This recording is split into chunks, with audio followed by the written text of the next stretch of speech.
સમાચારોમાં આગળ વાત કરીએ શ્વાનના કરડવાથી બાળકીના મોતનો મુદ્દો કેબિનેટમાં ગુંજ્યો છે। સોસાયટીઓમાં આક્રમકતા ધરાવતા શ્વાનને નહીં રાખી શકાય। શહેરી વિસ્તારની સોસાયટીઓમાં શ્વાનને નહીં રાખી શકાય।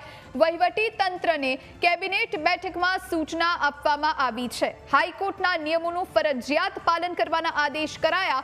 દુર્ઘટના ફરી ન બને તેની તકેદારી રાખવા માટે સૂચન કરાયું છે। તો ગઈકાલની આ ઘટના જેમાં 4 મહિનાની આ બાળકીને પાલતુ શ્વાને કરડી ખાધી અને જેમાં આ 4 મહિનાની બાળકીનું મોત થયું હતું, ત્યારે હવે આ મુદ્દો કેબિનેટમાં ગુંજ્યો છે। સોસાયટીઓમાં આક્રમકતા ધરાવતા શ્વાનને હવે નહીં રાખી શકાય। શહેરી વિસ્તારની સોસાયટીઓમાં શ્વાનને હવે નહીં રાખી શકાય। વહીવટી તંત્રને કેબિનેટ બેઠકમાં સૂચના અપાઈ છે।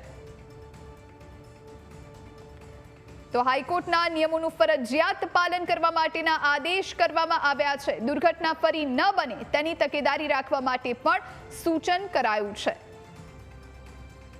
તો આજે શ્વાનનો માલિક હતો દિલીપ પટેલ, તેની પણ ધરપકડ કરી લેવામાં આવી છે।